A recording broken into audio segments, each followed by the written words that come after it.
So welcome everybody. Usually it takes a few minutes for people to join.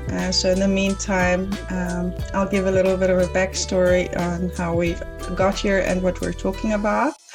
And then at about 5 past or 10 past, we'll start. So this is the Design for Tomorrow Awareness Initiative. It was originally going to be an awareness week, which came out of the Randstad UX networking community.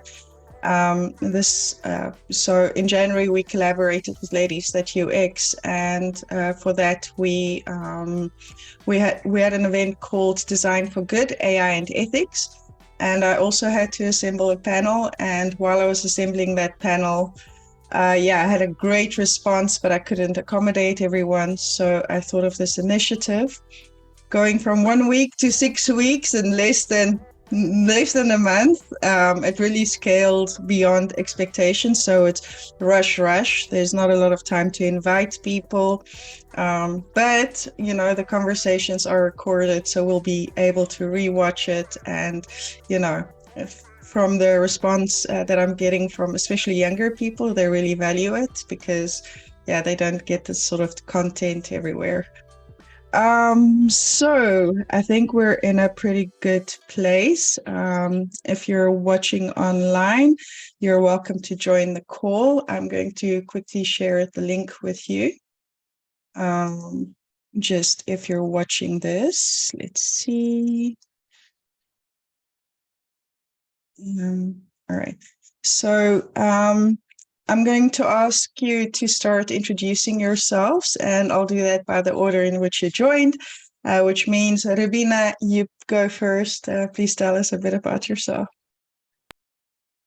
Thank you so much, Candice, and it's such a pleasure to be here and be part of this now 6-week extravaganza. I'm Rubina. I'm based in New Delhi in India, and I'm a learning experience designer. So I have for the last almost 13 years now been working in the nonprofit space in India, and more recently a bit more internationally. And I specialize in capacity strengthening and learning design, and working particularly with adult learning opportunities. So working in that space. Very excited to be here and looking forward to hearing from the other panelists as well.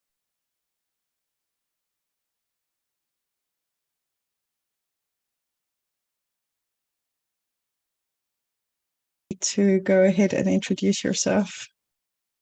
Sure. Hi, everybody. My name is Jacqueline Heath. I come originally from the United States, but now living in Amsterdam. I have been a user researcher and somewhat a user experience designer for the past 6 years. During that time, I also taught UX UI boot camps for adult learners who are looking to switch fields and get into something new. And I taught across different programs and also customized those programs for my learners. So I got to see a lot of different learning types and styles. Also, I completed my master's degree at the Vrij University in Amsterdam, and that was a different learning style for me from being from the US and then coming to Europe and kind of seeing how things are done here. So I'm excited to share about all of that.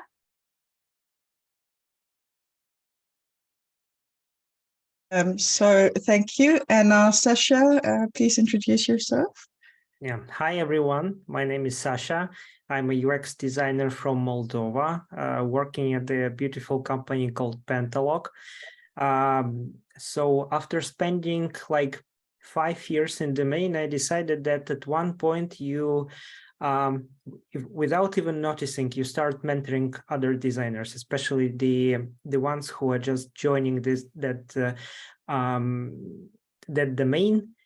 And I've noticed that here in Moldova, we don't have any courses related to UX, anything basically which will get out of Figma and help people learn some really important basics of the behavior, of how people think, how they read online, how they interact with computers, with machines, with all that complex systems that we have around us. And I decided to create my own course. So since last year, I'm a teacher, teaching and at the private course, but in my own alma mater at my university. They rent some auditoriums there, and we have lessons in the same rooms, basically where I was taught many years ago, but unfortunately different profession. So being myself one that adult who decided to change my career and become a professional designer, I'm trying to help others to change their careers right now and become designers in 2023, in that interesting and challenging year with all the new challenges and the old but gold challenges that we still have here. Yeah. Awesome. All right. So for those watching online and who have joined here, so we'll start with a panel discussion between the panelists, Rubina, Jacqueline, and Sasha. And yeah, you're welcome to ask your questions in the comments, and I will post them here. Also say hi and tell us where you're from, and if you want to network, leave your connection links. So I will start, and I will start by asking you some questions. And well, I think, you know, the main question on mind for the Design Minds Unleashed is, you know, how can design and education merge, and how can designers leverage education to their best capacity? And Rubina, you can start. Thank you, Candice.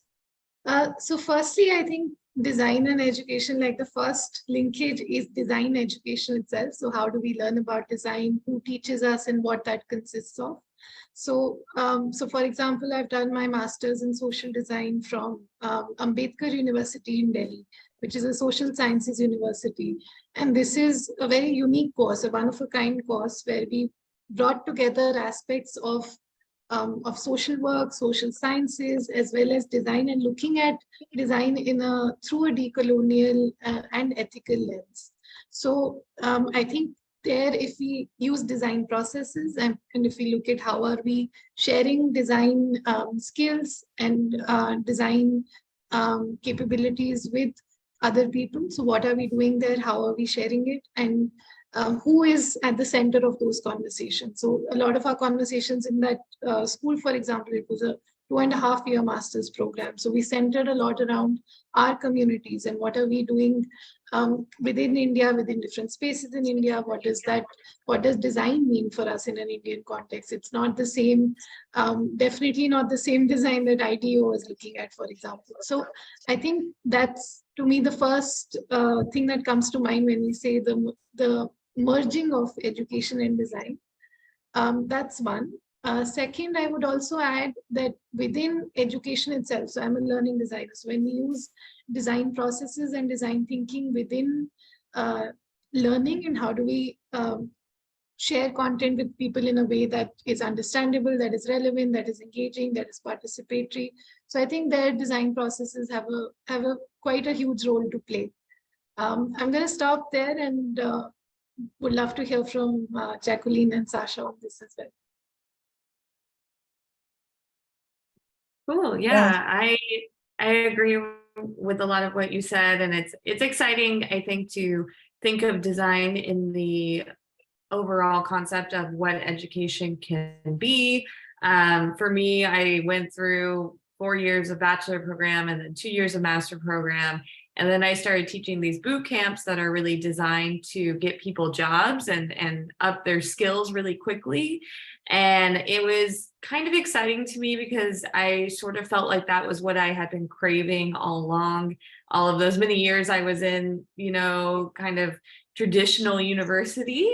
So to see these programs, I think sometimes there's good and bad sides to going to a boot camp program, of course.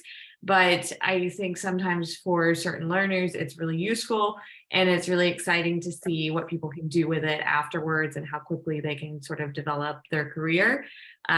So I think starting to see people question traditional education and look at different opportunities and ways of learning, especially with AI now being so prevalent.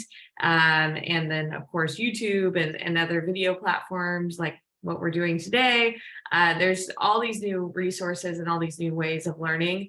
And I think I know that there's startups that are trying to accomplish these goals, but like somebody's going to have to organize all of it and make it easier for people to use and make something that is maybe a hybrid of more traditional education and then utilizing all of this technology that's coming ahead, because traditional universities don't seem to be doing it as quickly as they could to keep up with the demand of education right now. So I'm excited to see where that all kind of goes.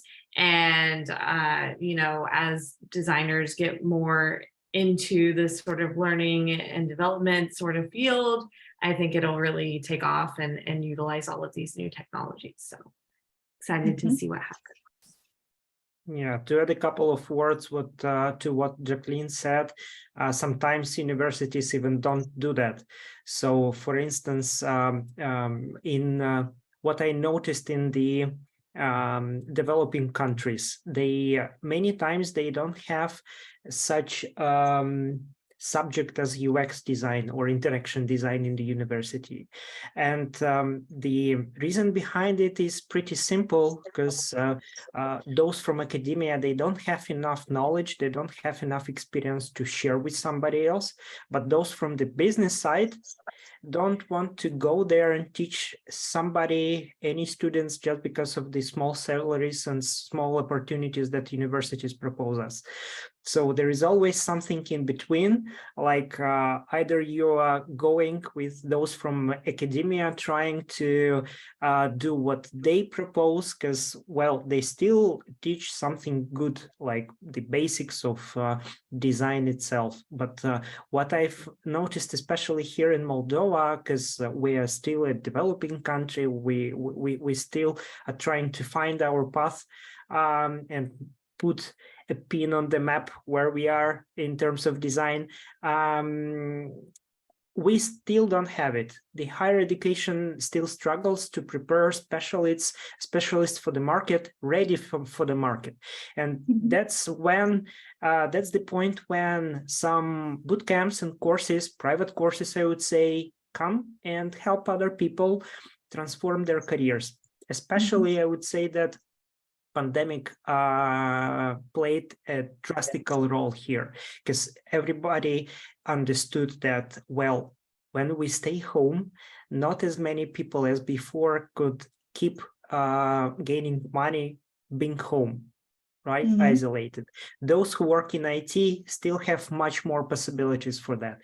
Our way of work has been changed, but not that drastically. Well, we just we don't drink coffee at our offices, we do that at home. That's basically that. Nothing than that has been changed that much. So many people saw that, hey, IT itself brings much more possibilities to us for I don't know, to be safe, to keep our level of living much bigger, and they started being more interested into what IT can propose.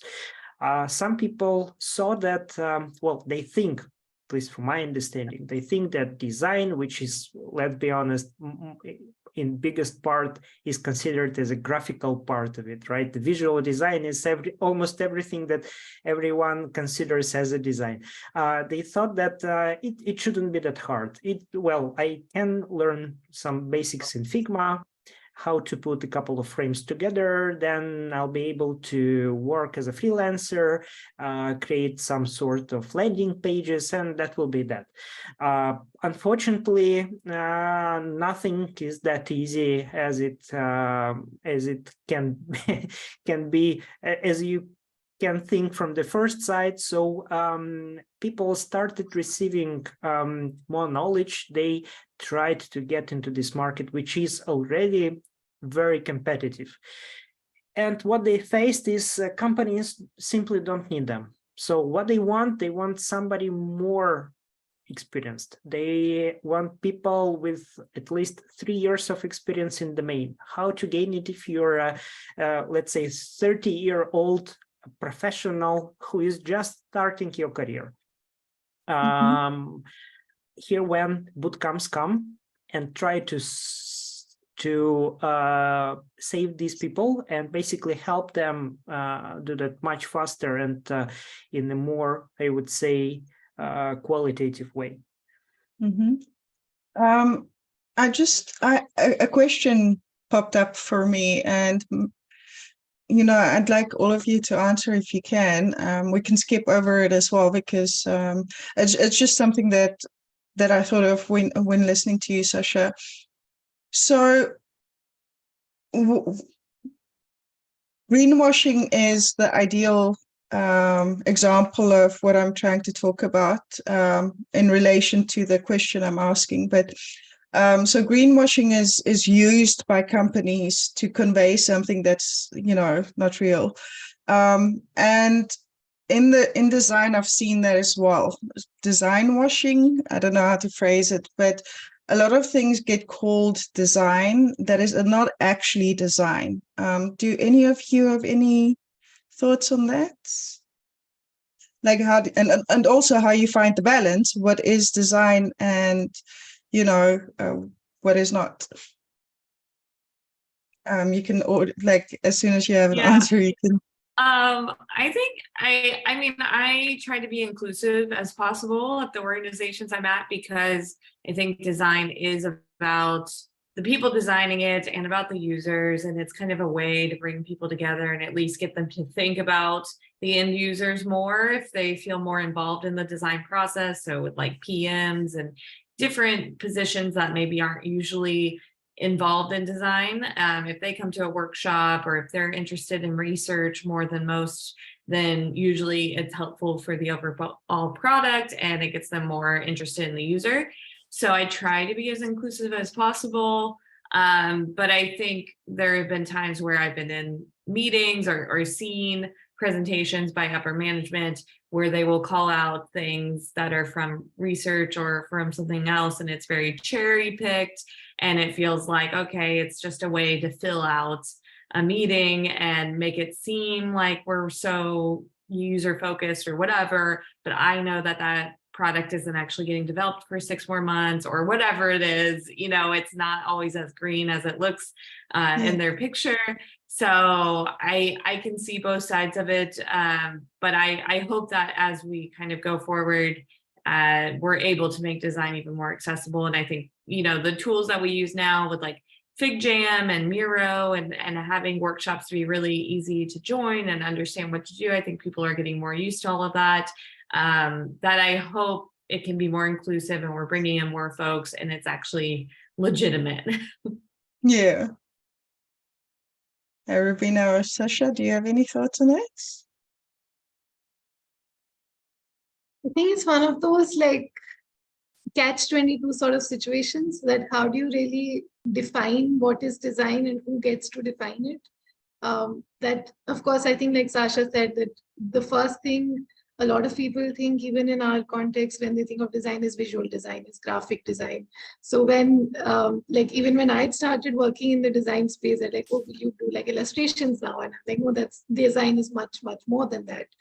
But I think also recognizing that there is a certain process to it. Yes, we can't just call everything design, but that process has meaning, that the reason the design process exists is because it works, because it, the way that it's been done, that it does have some impact. But then I would also refrain from like saying that something isn't designed just because it isn't in that 4-step or 6-step process. So I think, yeah, a little bit, I don't think I have a clear answer for you. I think it's something I'm also been grappling with, that what does design mean for us and what is it what does Indian design look like, for example? Like if we've been doing what we believe is design for centuries, but then it may not fall within certain definitions. So I think it's a tricky question, but a very good one to ask. Mm-hmm. Yeah, agree. Absolutely agree. And in many cases, it comes from the level of maturity of a company where you're working and the where those designers work, right? Because again, one thing is to learn Figma and to know how to move pixels, to push pixels there. Another thing is to understand why exactly you're doing that, for whom, how you're gonna measure the success of your design, and how this design will not do any harm for anybody. So that's totally separate thing. Maybe here we sometimes put too much on the companies themselves, like we're expecting too much from them, but without paying too much attention on who will spend that time for educating those companies. In many cases, designers are the only people who are able to educate our managers, our even, I don't know, our bosses, that, hey, don't bring us only in delivery part of this project. We should be also in the discovery phase as well. That's the benefit. These are the benefits that we can bring to this project. So without that, it's pretty hard. So maybe I would say that I agree with, nowadays, everybody can consider themselves as a designer, right? You don't have to learn any tool. Even AI can do a lot of things for you. Yesterday or a couple of days ago, Microsoft was announcing the Copilot in Windows 11. Have you seen this presentation? It has AI designer or Microsoft designer. How do they call that tool? So they call it a designer.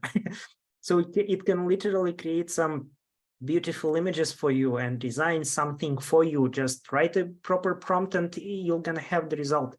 But what's more important here is for us, for designers, to understand that design is not about result. Design is about process and the end user. Unless we can advocate it and articulate to others, we're gonna stuck into delivery and this visual stuff only. I think, what often crosses my mind is that there's the cognitive part of design, and then there's the production part of design. So when I'm, discovering my project, and I'm ideating on what sort of route to take, that's very cognitive, and it's not yet pretty. It's not yet. I don't yet produce anything. And I think, with this generative AI, it produces, but does it design? Because design is a logical process of, finding the right fit for the specific problem. Jacqueline, you already mentioned AI, and from the rest of you, I'm wondering, what is the impact of AI on the mind of the designer and of the future? Is it a friend? Is it a foe? What is the sort of relationship that we can come to expect out of AI? And you may go as soon as you have an answer. Well, even at my courses, I noticed that some of my students were, of course, keeping in mind that they still work, right? They have to work and take these courses in parallel. They don't have enough time, and they were cutting corners from time to time using ChatGPT to compose user persona, not going through the process as they have to, like conducting user interviews, collecting all those insights, but just giving some prompts and expecting that the tool will give them what exactly it should look like in the end. So that created, at least for me, I don't know about you colleagues, but for me, it created a feeling that if students can cut the corners while learning design process, why then, let's say, a product owner or a product manager at any product could not cut these corners thinking that the AI tool can create something much faster and maybe with the same quality as a designer or a design team. These tools, without any doubts, they are helpful. Even I use ChatGPT almost daily just to speed up the process of composing texts. So it really helps. But what I noticed that many managers nowadays, they question more and more whether they need a UX writer in their team just because they have ChatGPT. It can write everything for you. Why then you need a person for that who's going to spend much more time, significantly more time for that? So I'm thinking that maybe these two, for sure, these tools are helpful, but what we might end up in a couple of next years is low quality products. When people who are gonna think that this AI tool can replace a designer and make it much faster, they're gonna cut the corners, they're gonna spend less budgets, they will try to deliver into production something crappy much faster just because, well, who's gonna check it, right?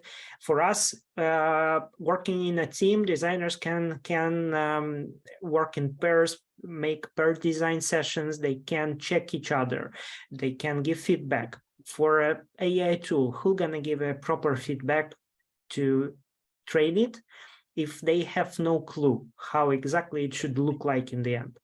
So that's one of my fears, that AI tools, generative AI tools, they are great, but in the same time, we might face a huge bunch of low quality products in the upcoming years just because of that, because people will gonna think that this tool will help them spend less money on production. And so going from, you know, navigating the future with AI, do you think that the designer of the future will need AI, or how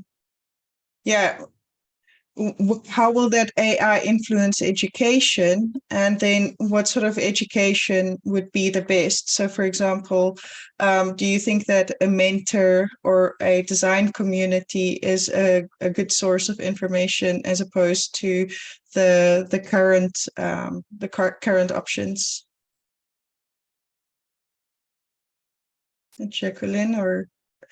Yeah, I think, I think as it stands right now, I don't know if AI can keep up with being a complete mentor. At least when I probe it for UX research, I don't feel like it's very far in its expertise.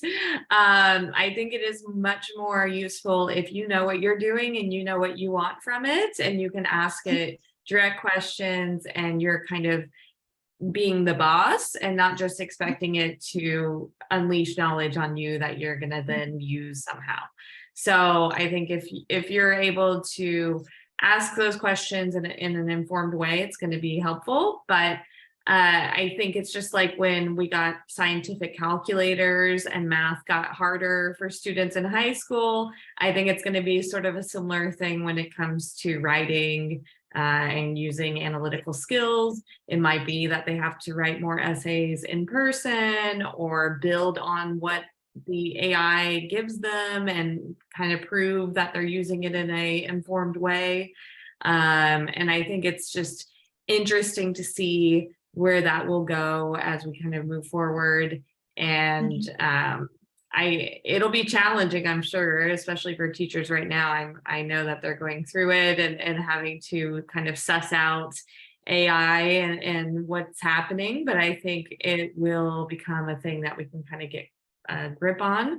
I think it'll be more interesting when we get to the point of AI tools, and I don't know if it exists already or not, but I'm sure it's coming, where you can just say, make me an app that tracks my fitness levels and my water intake, and it does this and it does that, and it's these color schemes, and it's this long, and it has this many icons or something, and then it just builds the app. You know, I think once we get to that point, it's going to be really interesting to see how designers use it and how companies then use designers to use it. Mm-hmm. Yeah, very interesting. And I think what's sort of clear is that universities sort of respond slower to the actual situation in the industries, because often they're not in the actual industries. So yeah, I guess knowing how to prompt AI is very important for design minds today. And yeah, do you know sort of, where do we go to get that information? How can designers find the courses or the people who can train them in that? Rubina, you can start, but I'd like us all to have like a conversation about it. The question is for all of you. Yeah. Sure. So I think I really love what you said, Jacqueline and Candice as well, that it's like the new skill is to know how to use AI and also when to question AI, right? Like there's this lovely book and a lot of conversation from Sophia Nobel, which is around algorithms of oppression, and there's a lot of people now talking about who creates AI and what that information that is fed to it in the first place and what that's creating. And I think going back to Sasha, what you were saying about low quality products, I think we might also see not just low quality, but also products or services or designs that are reproducing some of the things maybe we don't want to reproduce in our current like systems, maybe not having certain racist imagery being replicated again and again, or other such maybe sexist imagery being replicated. So I think those are definitely things that we have to make sure people learn to question, and also not take it as like ChatGPT is like the ultimate God or whatever, like whatever AI that one might be using.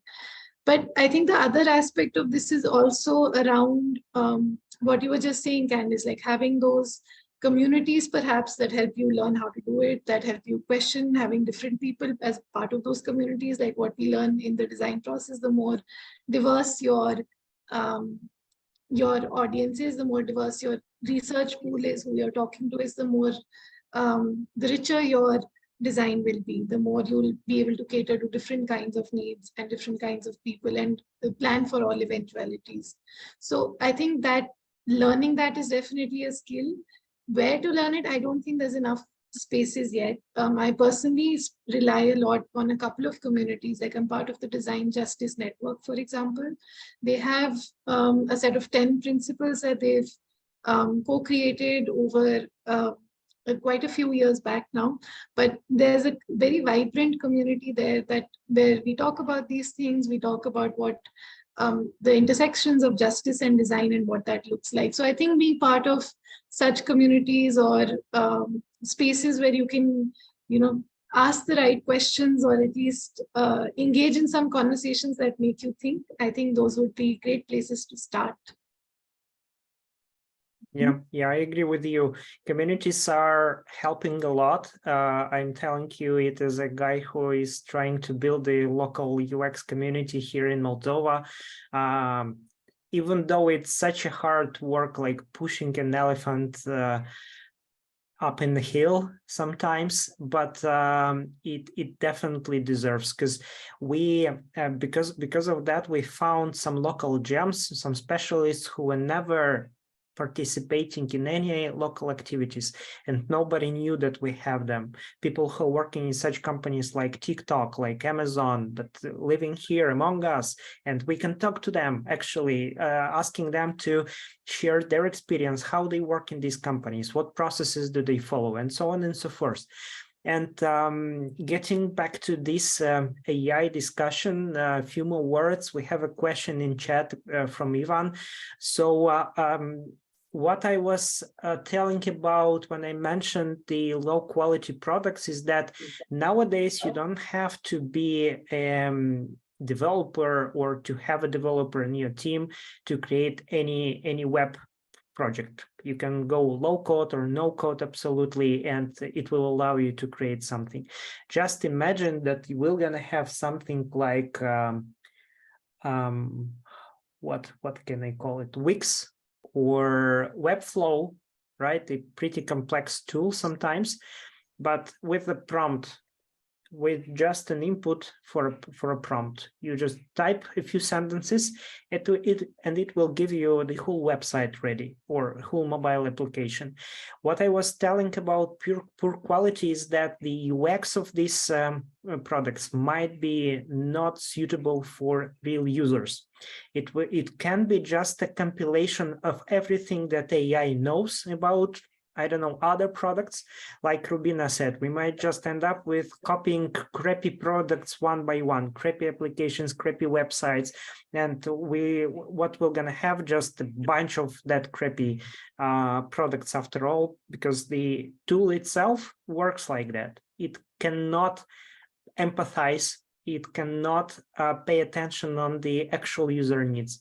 It's extremely good on analyzing big massives of data, or composing, complying, making something out of other examples, but definitely cannot produce it by its own. So without implicating a real designer with their knowledge and the toolbox, and by toolbox I don't mean Figma or any tool that we're using for creating interfaces, but something like a design thinking methodology, or the ways how we conduct usability testing, or the ways how we conduct user research, user interviews, and all this stuff, how we empathize with users, how we ask questions and process after all the insights that we receive back, because it's also a separate art. Like you cannot simply take all the text from the insights that they give you and only by processing text find the real root cause. You have to feel those emotions that they give you, that they address you during the call. Again, what it might help us with, it might help us get rid of the biases that we have. That's absolutely true. I believe that maybe AI, only by keeping neutral position all the time and just processing data that we feed it, can help us overcome human biases that we as designers and humans also have while listening to other humans. And sometimes these biases don't help us. Well, usually they don't help us to find the real issue behind what was said by the end user. Well, yeah, something like that, I believe. Mm-hmm. I think there's still a lot of the biases are still baked in, though, to the AI right now. I mean, I think eventually, hopefully, they become less biased, but right now it's still very much the human biases are living in the AI. Yeah, because we teach it. We teach this AI. They are teaching. They are learning on our content, on everything that we build. Unless we're gonna create another AI who's gonna teach this AI, we'll not get rid of these biases. Exactly. Yeah, very interesting, because I actually noted that down as well. Here in the Netherlands, the government employed some AI in an area with dealing with parents, and it was very racist and exclusive to foreigners such as myself. And actually, the prime minister was in court a week or two ago because of it, because it cost family, it separated some families even. So there's always that danger. But going from design learning, what about machine learning? I think it's an interesting conversation to have, because, well, as designers, we're learning from our experiences, and machines is just this data. and we're very dynamic. So you can be perfectly happy right now, and then I say something, and in one word I can get you all very uncomfortable, and that would maybe change your behavior. So we're adapting constantly to our environment as it changes. My question is then, is that a source of power for us over AI, in that if we stop creating for a year, what will AI learn on? So what sort of strategies can we consider in opposition to AI should AI become a threat?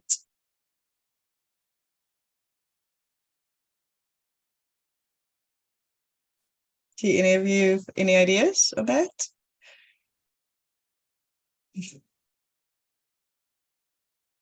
All right.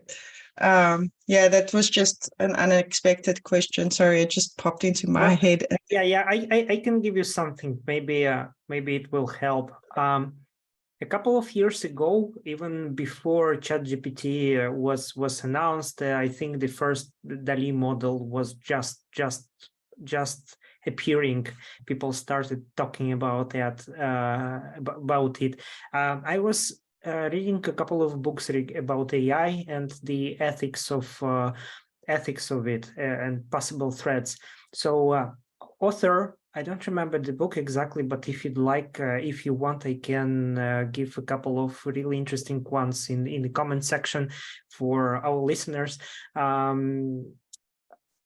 Author was trying to understand and think how AI might be more ethical. So there was it was a novel, by the way. It was not nonfiction. It was science fiction, and he was creating a situation when a group of scientists was designing an AI who, in a couple of days, literally captured everybody in this world in a trap.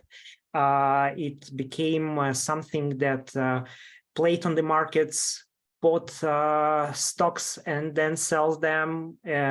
Those who designed this AI became rich, and so on and so forth. So after all, he concluded that in order to build an AI who will be able to be biasless and judge other people, we have to design another AI who's going to analyze the decisions of that one, of the first one, biasless again, because people are not able to do that.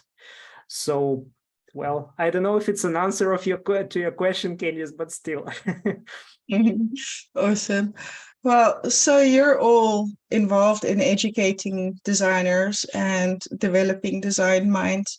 Are there any sort of ways that you stay ahead of the curve, and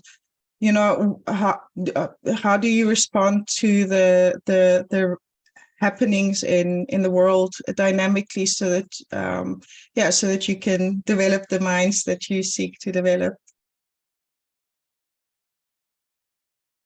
I think, I try to stay up on the Discord of what's going on, and both on LinkedIn, on Medium, on different sites that sort of have a lot of voices from design. And I try to also keep up with any product updates. Like past several years, Figma has huge updates all the time, and just trying to keep up to date on that and make sure that students can also develop their skills in line with what's going on. Also, really how to market themselves. I think we're seeing a shift right now, even from like UX designer to product designer, and like that's the new words to use. And just kind of helping discuss these things with younger designers makes it easier for them to then know how to market themselves and know how to focus their skills as they go through. Mm-hmm. Yeah, I think that's pretty relevant, and it makes sense, but also staying up to date can be quite a challenge. So I guess that it's always better to find like a mentor, or what somebody has a full-time work and they're really busy all the time. What is the best way for them to then stay up to date and learn everything that they need to learn? I think different ways depends on what you prefer. So for example, I'm part of WhatsApp group communities where we keep sharing like whatever's the latest information. We have alumni groups in our school. We have LinkedIn is great these days. There's a lot of folks on LinkedIn and a lot of LinkedIn groups where you're up to date on the latest happenings in the design world. So I think it depends on what your medium is. Like you'll find those networks wherever you go, but just figuring out what works for you is probably the advice that I would give. Yeah, but in the same time, I would say that there are still a lot of sources that can provide us timeless knowledge, like design of everyday things, for instance. This book is extremely old in terms of design of UX, right? But still, it's relevant. And even Don Norman mentioned in the last chapter that, hey, this book is really old, but the things how people process information, how our brain works, it's still the same. You don't have to learn it again and again while, I don't know, inventing a new device or something like that. There are still sources of knowledge and some basics, I would say foundation, not even basics, foundation of design that, well, after all, they might not get changed too much. I know companies, who are declining candidates who mention at their interviews that they learn from TikTok. Like, how do you learn design? How do you keep up, I don't know, with all the latest trends? How do you learn about these foundations? So I learned from TikTok, people say, and companies decline because they expect from people to mention that I passed some courses, I took some courses, I read some books. I don't know, for instance, here you see these are all the books related to design, all of them. There are a lot of books. Sometimes you may see that one author is repeating another one in many cases. But again, it's not about that there is nothing new to learn. It's just about the basics is the same. Foundation is the same. It never get changes. Some people might just process it differently and mention their own experience, talk about their case studies. Yeah, but oh, sorry. No, that's it. I read the book when I studied multimedia, and I think, yeah, anybody who's studied in the last couple of decades must know it by now. And actually, that's a great way to get into the next question, which relates to, how we shape minds, the critical versus the creative, and also the critical versus the memory. And the different sort of institutions that pop them up. So what do you think is more important, or let's say, is critical thinking, if you put critical thinking versus memorization, what sort of developments need to happen for designers to balance that?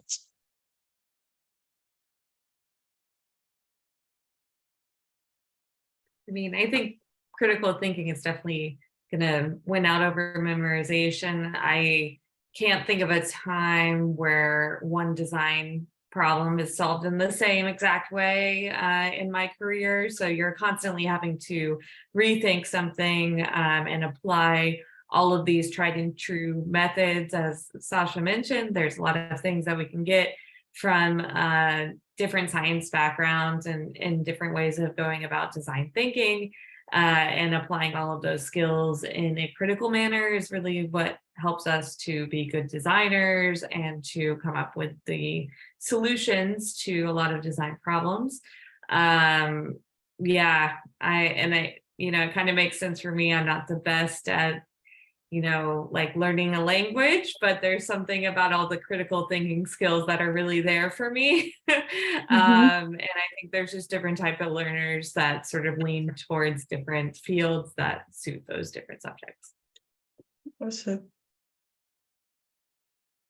Yeah, And I agree. yeah. And I would mention that critical thinking might be pretty solid basis for a creative thinking, because it's quite the same. You cannot find the new way of solving things, solving something, build something innovative without putting questions, without asking questions all the time. Something that creative thinking is about, right? Not taking it as is. Especially with AI tools like ChatGPT, there is no sense at all to memorize things. Absolutely. You can find information like that easily, just a couple of words that you have to type in Google or anywhere, and you'll see everything. But of course, consuming all this information does not mean consuming it in the right way and applying it in the right way. So having a solid foundation and having critical thinking might help us just filtering what these tools give us, whether it's something valuable or not. Just because, well, let's be honest, ChatGPT still composes a lot of nonsense things, right? It's still learning, it's still not perfect, and without knowing what exactly you're looking at, you'll not be able to understand if it's a good thing, if it will work or not. But critical thinking will help. I think one of the questions that pop up for me over and over, especially as we're talking about the technology in design, is the ethics that both designers and educators need to consider going forward. Do you have any sort of say on that? Just the ethical considerations that both sides need to take into account.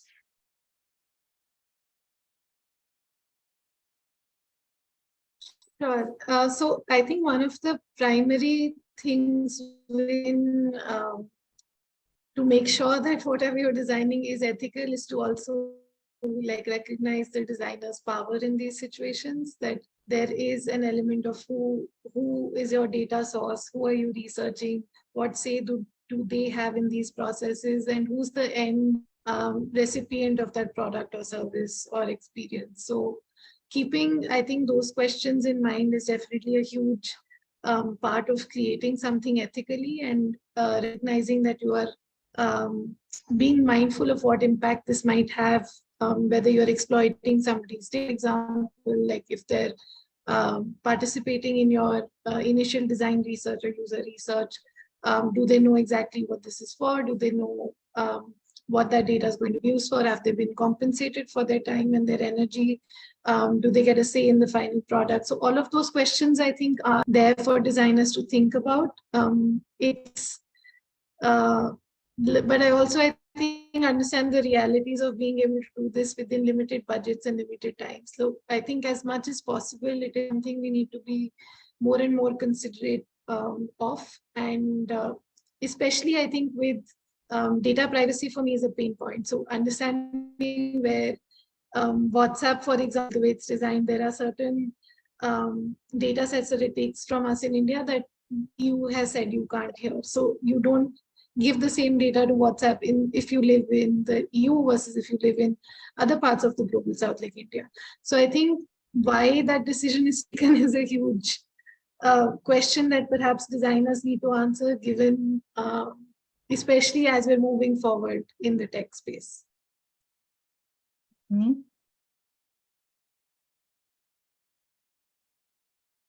So within the context of design education, what strategies and what strategies can education and or the educators and the designers implement to create environmental and sorry, I'm completely off track here. With the in the context of design and education, what sort of considerations should designers and educators take into mind when fostering creative environments while instilling critical thinking and also problem solving skills, especially in the total landscape of what things are today. Yeah, I think it's a lot of hands-on learning, a lot of team projects, a lot of, I try whenever I'm teaching a course to not be talking for too long without giving them a break to try to do something related to what I'm doing. A lot of these sort of activities and things keep people's minds running, and instead of just zoning out, they can actually participate. And a lot of what we do as designers is teamwork. So I think it's really good to teach it in that way as well, and start to get their sort of skills up. We also run into a lot of conflicts in teams, and then have to work through those conflicts. So letting people do that in a kind of low risk sort of scenario is a lot better than doing it when you're in your first job or something. So just reminding them of those facts, that like, hey, you're getting the benefit of learning this, and we're all here for the same reasons, and we can sort of have a safe space to play and figure it all out. So trying to remind students of that, I think, is really good. Also, one thing I noticed in my master's program was everyone was really expected to come to class prepared. So like if you hadn't done the reading the night before or whatever, and then you were there and everyone's having a class discussion about the reading, you really can't hide from the discussion. So really making courses like that where everyone has to participate, and it's not like a pass-fail thing with a test, but it's a social thing where if they're not keeping up, they're not gonna be able to jive with everybody else as well. So I think using some of those tactics have helped me. Sounds really great. Do you, Rubina and Sasha, have any tactics like that as well? I think definitely everything that Jacqueline said. We also try to do like a very learner-centered approach to whatever we do. So especially I think when you're in a learning space with adults, it's a very different sort of atmosphere. You have a lot of conflicting priorities.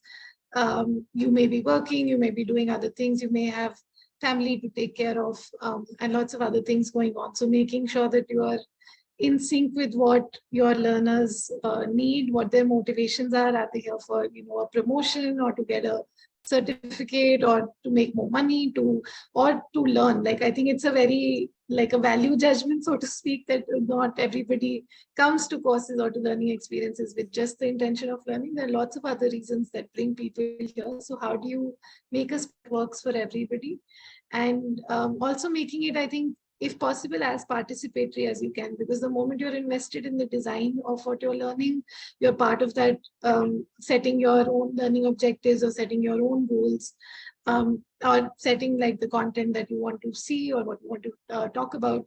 I think that also helps to keep on interested in it and help to sustain that learning experience. And then I think a couple of very practical things, like having feedback loops constantly, like if it's working, if it's not working.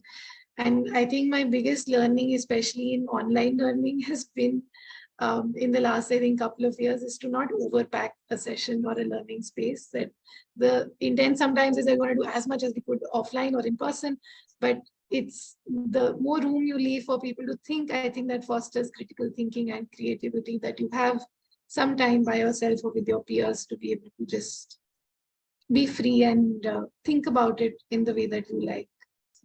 Yeah. There's a question in the oh, sorry, Sasha, you go first. Just a few things. I'm still struggling with finding out the good ways of keeping the same feedback loop that Rubina mentioned, with the same conversations that Jacqueline mentioned in the class while teaching online. So it's quite a challenge for me. So that's why basically I'm not moving personally. I'm not moving online yet. We're still making offline courses. People come and interact with each other. And my I would say, primary thing that I'm trying to keep from one group to another is to help them work on their course projects, which are as much as possible close to real life. Something that many boot camps struggle. We as teachers trying to help our students work on something like work in the lab conditions, creating them some artificial scenarios, artificial users, artificial context. We are trying to help them to foster the process, to learn the process from A to Z, right? But what they miss here is the real conversation with the user, real interaction with them, one-on-one. So it's a huge challenge, I have to say, to find some projects that will help them work on something close as much as possible to real life. One thing that I have in my mind, and I'd like to try it next time, I mean, with the next group, is to find some local non-profit organizations and help them create their new things, new websites, new online presence, new small products with the help of students. That's how, first of all, they're going to have this interaction with the client, something that they still miss, because they are their own clients right now. They are creating their products in sort of a bubble, right? They have a problem, they try to find users, but they don't interact with the client, something that they will have their first work, for sure, first job. They will have this opportunity and they will able to interact with their clients, with the real ones. It's hard, because people, as Rubina mentioned, they have different priorities. One of my students mentioned at the demo day at the graduation that her husband had to take care to their children for 3 months while she was in the course. Well, it's not that easy. I can absolutely bear with them, because you have to work, you have to spend some time with your family and to learn. And learning pace is really hard, really fast. You have to process a lot of information, to read more, because I'm not able to give them everything in the class, and class is not about that. Class is about giving a little bit of theory, then put it into practice since we are together. So something innovative, I don't know, maybe paying more attention on our students, building course, student-centric course or something like that might be a good point, might be a good approach. Right. Being agile. So, yeah, I think there's quite a lot of information to process. Like, while you were busy talking, I came up with a million questions, and it was taking us sort of outside. So definitely, I'll be thinking about your responses. There's one more question here in the comments. Actually, Ivan, if you want to unmute, you can ask it yourself. Otherwise, I will read it quickly. Okay, thank you. Hello, everyone.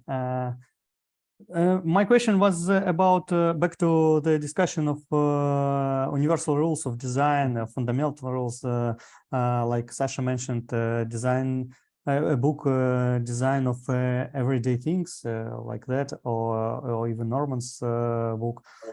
So this is a sort of thought experiment, Gedanken experiment. Imagine if we have a completely another planet. Imagine completely another planet, another global history, another continents, another politics situations, another context, another cultures, another languages, another all. But the same people, the same species of people with the same DNA as we are, the same brains as we are, the same bodies as we are. Maybe some other races due to some climate and evolution aspects, but basically the same. quite different, but in general, the same people all over the world is in our world. So different visually, but the same inside. So what do you think as an design experts? Are the fundamental rules would be the same for this imagined world and for our world, or it will be quite different? And maybe you can specify some aspects what will be universal still for these two worlds, or what will be the same for these two worlds.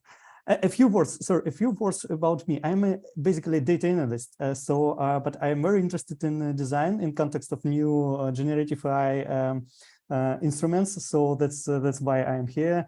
I'm this quite technical background with mathematics and so on. So my answer on this question would be these laws should be the same, like laws of physics or chemistry or some objective things. But I'm really wonder what experts thinks about this. Thank you. Thank you for this question, Ivan, and welcome to this group. If colleagues, you allow me to start, I would say that if you'll take a look on some fundamental works when the whole terminology of user experience just started being shaped in 90s. The guy who invented information architecture, he put user experience in the middle of three main factors, like context, content, and the user. You mentioned a great thing, context. Context is always depending on many situations and many aspects. Even here in this call, we have people from west to east with different background, different context, different approach, different culture. And that affects UX as well. That affects user experience. You cannot design something that will fit everyone. One size fits all is not about UX. Of course, there are products with billions users like Facebook, which kind of universal for everyone, right? But even Facebook understood that, well, when you have a developer or a designer who is sitting in Silicon Valley, it's a white, cisgender male designer, do you think they can empathize enough with female in India and their needs, for instance, or the context in which they are using their application? Most probably not fully, I would say, which means that fundamental rules are telling us that, hey, we have something which is called our brain. Brain works like that. It processes information like that. There are things like affordances and all the others and signifiers that Norman was talking about. But besides all of that, there is also culture. There is also context. Let's take as an example accessibility, for instance. There are rules for accessibility which are telling us that the disability can be in three different states. It can be permanent, it can be situative, it can be temporary, right? You can break your leg and you're gonna have a temporary disability, but the veteran who lost his leg has it permanent. Or, for instance, you might have, I don't know, you might be a bartender shaking your shaker all the time in a really crowded bar with loud music, and you're going to have a temporary or situational hearing losses just because there is an environment, there is a context. So I would say that something will remain the same, as you mentioned, as physics, for instance, but definitely context decides a lot. Context makes things that can change from one person to another. Do you have anything to add, Rubina and Jacqueline? Thank you.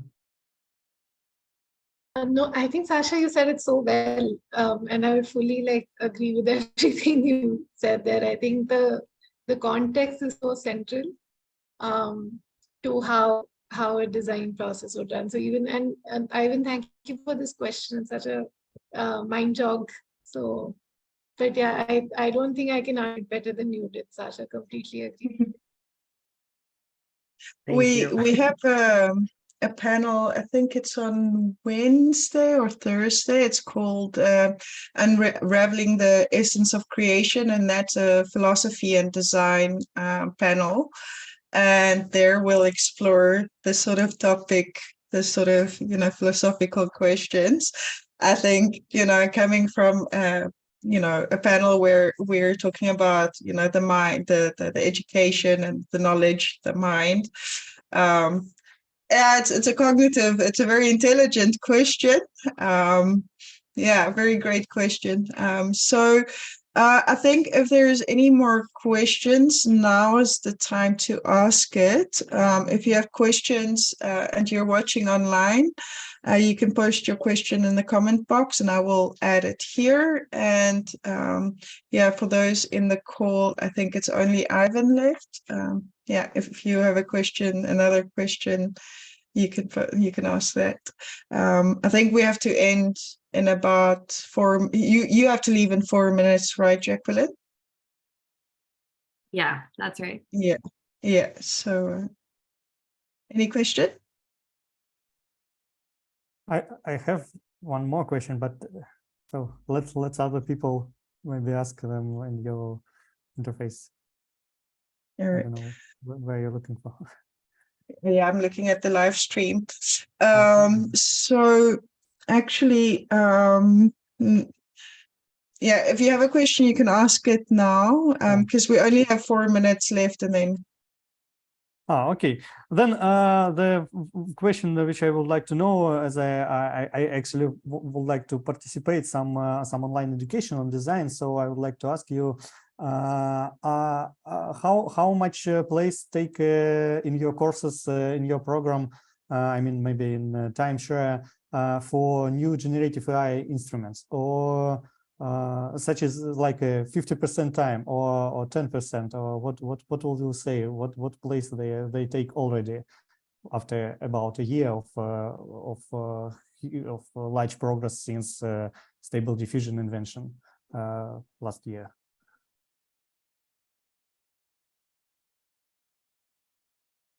In my course, 0, at least for now. Why? I will tell you. First of all, they are pretty raw still. To be honest, I'd like to, and also something that I mentioned before in the very beginning, at least here in developing country, I see that people, even designers, they still think that design is something graphical. For you will be pretty enough to open YouTube and start learning Figma, and you're gonna become a designer immediately, which is not true. Absolutely, you're gonna become a person with the skill of using Figma, and that's it. You'll not be a designer like that. So AI is, for now, it's just a tool that helps us build things faster, work faster on some parts. I find it useful on composing text, on explaining me something complex into much faster way than, I don't know, somebody can do, or into summarizing bunch of emails, for instance, or a huge article. Maybe that would be at least the good starting point for those students to start learning that. But as I also mentioned, without knowing that fundamental things, that foundational things about how we as humans interact with machines, it's absolutely useless to teach them how exactly, well, not how, but with which machines, AI, they can interact already. So they have to learn first how to do that, what to expect. Also, another thing that I don't know if you're reading articles by Dr. Nielsen. He is quite a big mind into defining right UX for AI and how AI affects UX these days. So he has a lot of articles on that topic, and something that he's mentioning that of course AI will gonna affect how we interact with machine. Absolutely. But for now, at least, just take a look. We still have text interfaces, something like we had in 1992 in form of terminal. So it's not graphical yet, or graphical a lot. You are typing and you're receiving the message from machine. So what we have here is the redesign of the previous way how we interacted with machine. How UX can help us build these things much more friendly, well, it's a question. How we may use these tools to make a better UX, it's an even bigger question. Because again, we were discussing here that machine is not able yet to empathize with people. It's good in processing big amounts of information when it comes to quantitative data. It's a good thing. It's absolutely a good thing. I'm pretty sure that you as data science person know that. And it will help us maybe process metrics, maybe work with numbers better. But when it comes to qualitative feedback, well, it can summarize. That's okay. That's perfect. But it cannot feel yet. That's what I say. So I will.